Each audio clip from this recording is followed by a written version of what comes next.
Sobre uma vida que vale a pena, a gente também estava falando antes de começar aqui sobre o livro, né? O teu livro. Como é mesmo o nome do livro? Projeto de Vida. Projeto de Vida. Eu trouxe 12 na mochila, mas como em breve ele colocará a capa, né? Olha lá, olha que beleza. Projeto de Vida. Caminhos para uma vida que vale a pena. Então, da onde veio a ideia desse livro? É que esse tema, ele, no novo currículo do ensino médio, ele está contemplado. Né? Então, em algum momento, ele terá que ser considerado pelas escolas e trabalhado com os alunos. E como é um tema que me diz respeito, eu resolvi dar a minha contribuição. Esse negócio de deixar para depois, eu ando achando arriscado. Então, aparece a oportunidade, eu faço na hora. Tu tá com 57, é isso? Eu, 59 agora, 59. em outubro. Isso. Então, qual é a ideia? A ideia é já deixar registrado o que eu acho que poderia ser trabalhado para que esse conteúdo ele alcance aquilo que, a meu ver, é o que deve ser a preocupação do docente. Que obviamente não é dizer para o aluno como é que ele tem que viver, mas dar os instrumentos de reflexão para que ele possa, o aluno, ter a lucidez de tomar soberanamente decisões sobre a sua vida nas múltiplas situações que ele for ter que encarar. Tem uma idade ideal para começar a exercitar isso, professor? Porque eu fico pensando se a minha filha de 14 anos lê o teu livro e começa a tomar decisões muito soberanas. Não se trata... É muito importante cada um no seu nível de maturidade, né? Saber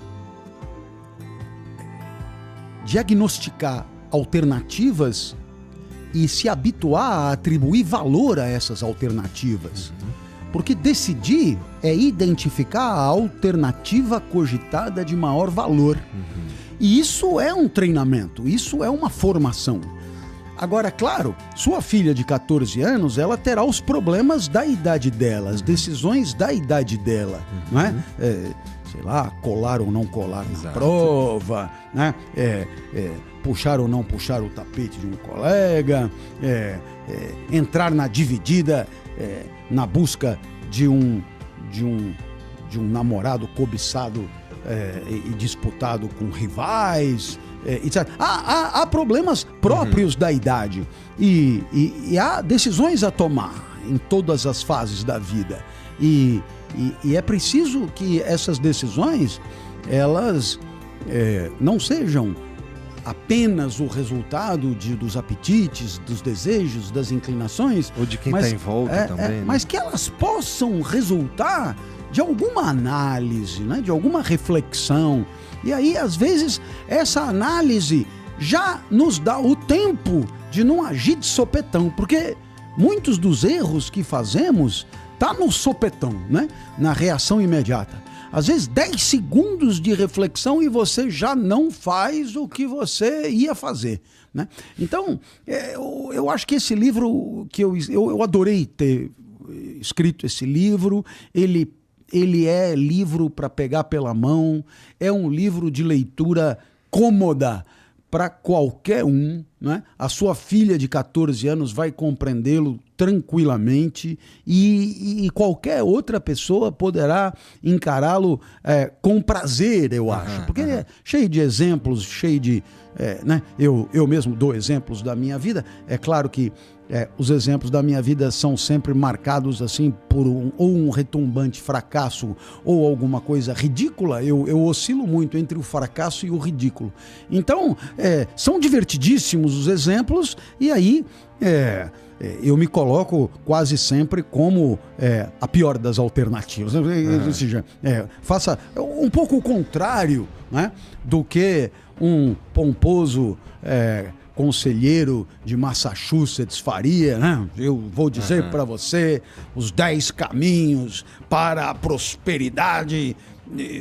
Né? Então, no meu caso, como que eu poderia ensinar a prosperidade para alguém se eu mesmo nunca prosperei, né? Então, mas isso é só um detalhe, professor. Mas às vezes é legal você, na hora de explicar para o outro como ele vai ficar rico, você dizer, veja eu, né? Né? Eu fiz isso, olha aí agora, olha eu agora, né? Tô rico pra caralho, coisa e tal. Porra, eu precisaria estar muito chapado pra uma dessa, porque nunca cheguei lá. Então, eu posso servir como contra-exemplo. Olha, eu fiz assim, não deu certo. Então, sobraram 6 alternativas, porque eu tinha 7. A minha não é a boa. E aí, isso permite ao indivíduo reflexão, maturidade, até, viu, qual é a ideia? A ideia também é tirar dos ombros a responsabilidade de acertar sempre. Porque isso de acertar sempre, pode acreditar, há nisso alguma falácia sempre, sabe? É só você chegar perto das pessoas de altíssimo sucesso, você vê como o buraco é mais embaixo. Sabe? Muita coisa também não deu certo, muitas decisões foram equivocadas e tal. Então, muitas vezes as pessoas também reconstroem a trajetória de vida de uma maneira assim, cinematográfica, como se tudo fosse um encadeamento de ocorrências maravilhosas e tal, e às vezes não foi bem assim que a banda tocou. Então, eu acho que se você tira dos ombros essa responsabilidade, o que vai acontecer é que você vai viver a vida mais ou menos como todo mundo vive, com encontros tristes, que são a maioria, e alguns alegres, que são tão legais que acabam ajudando você a insistir mais um pouco, entendeu? Mesmo se dando conta que existe uma assimetria entre o bem e o mal, uma assimetria entre a alegria e a tristeza. Entende o que eu quero dizer? Um orgasmo, quanto tempo dura? Pouquinho tempo, cara. 6 segundos. Menos do que devia. Já durou 8 quando eu tinha 19 anos. Agora, a enxaqueca dura 6 horas.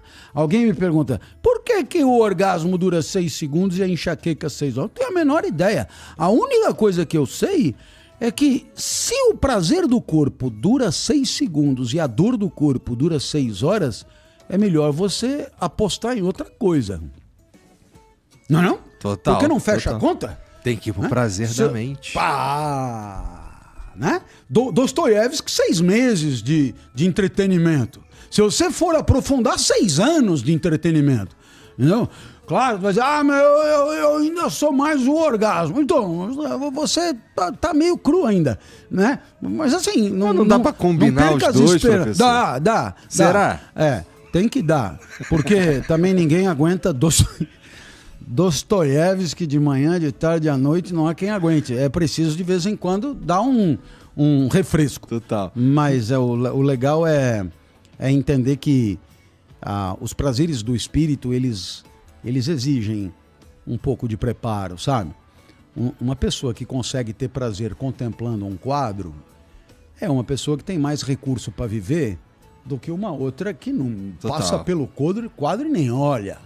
Uma pessoa que consegue ter prazer ouvindo uma música legal tem mais recurso para viver bem do que uma outra que não tem noção musical nenhuma. Uma pessoa que tem prazer lendo um Machado de Assis tem mais recurso para viver do que uma outra que não aguenta abrir um livro. Você percebeu? Eu entendo. Né? E aí é preciso que a educação ajude as pessoas a entender que não é ler Machado de Assis para passar no vestibular. É ler Machado de Assis para curtir, para aprender a curtir. Basicamente, se a gente já experimentou, se a gente já teve essas experiências, se a gente eventualmente gosta dessas experiências, dessas coisas que são, entre aspas, assim, de nerd, ou coisa de, sei lá, precisa ser muito estudioso, que não é verdade também. Na prática, o que a gente está dando para nós mesmos são mais oportunidades de ter um momento gostoso, Não é? né? Por quê? Porque quanto mais afunilado for o espectro de possibilidades do teu prazer, vamos dizer, mais limitada é a vida boa. Só tenho prazer quando eu faço isso. Não, aí vai acabar ficando monótono, né? Agora, se você aqui e acolá consegue diversificar, e outra coisa, prazer com o que tá na mão, cara. Essas coisas que eu citei, elas estão na mão. Hoje você consegue fazer visitas digitais pelos principais museus do mundo gratuitamente. Hoje você consegue baixar a literatura mais fantástica, toda ela está gratuita na internet, domínio público, né? Qualquer aparelho aí que você tiver te traz uma biblioteca em segundos para você ler. Então, quer dizer, as coisas estão na mão, né? Não são coisas que exigem de você um grande recurso econômico, muito menos dificuldades maiores para alcançar, nada disso. É só uma questão de direcionar o apetite, né? Porque assim, no meu caso, eu já li muito mais do que eu leio hoje em dia. Inclusive, tem que mudar isso aí.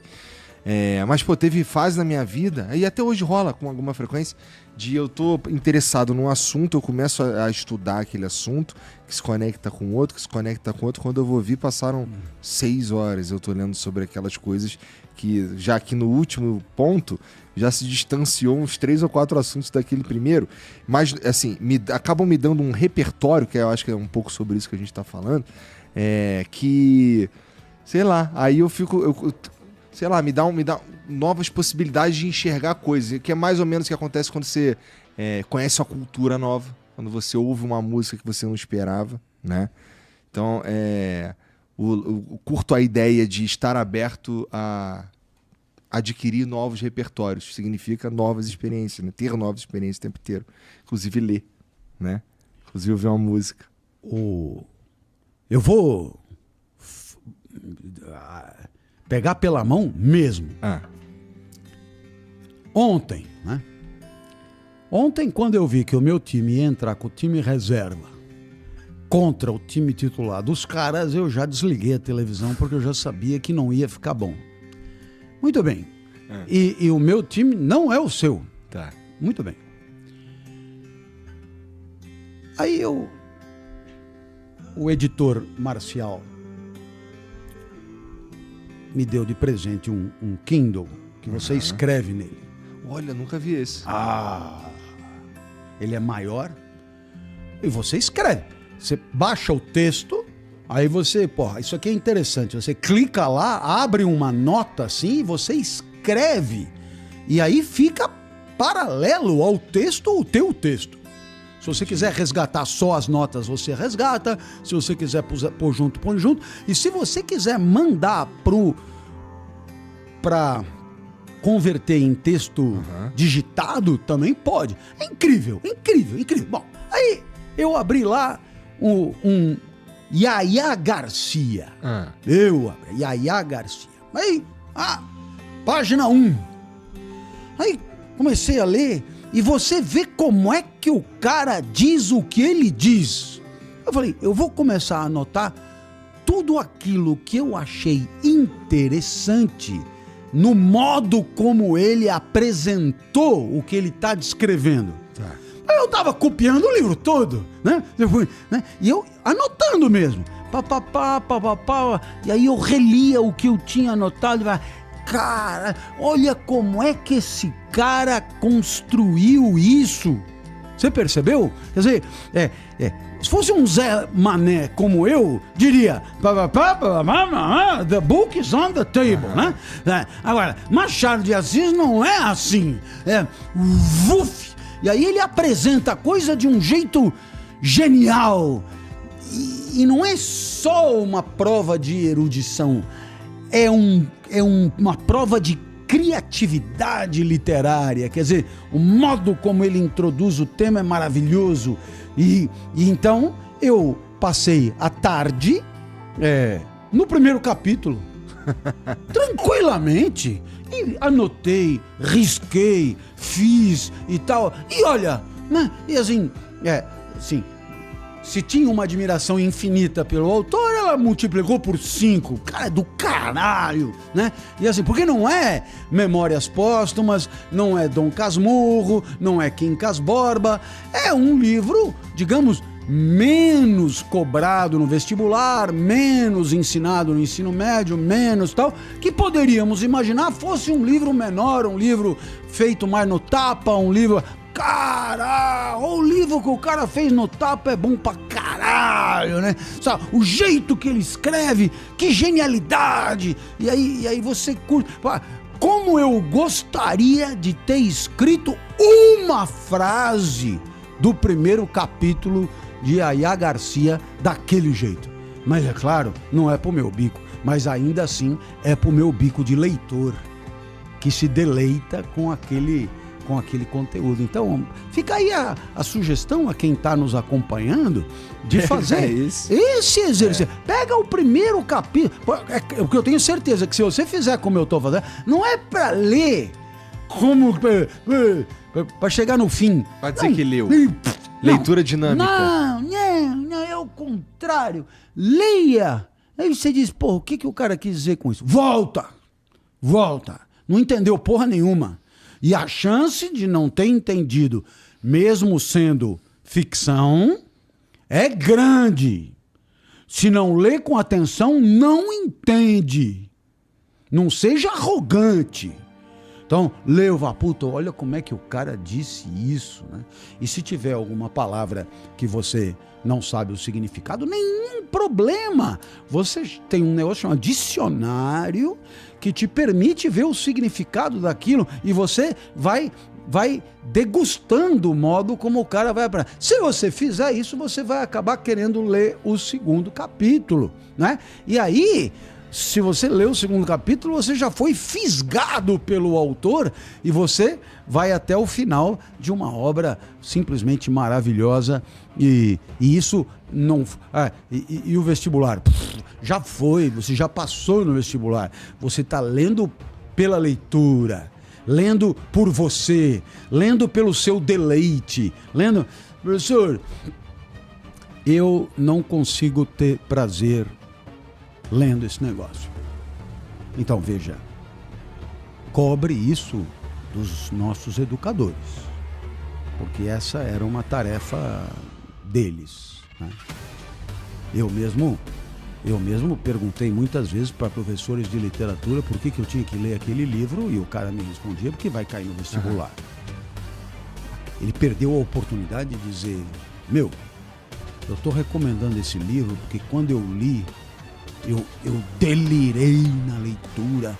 A leitura é do caralho. Vamos ler junto a primeira página.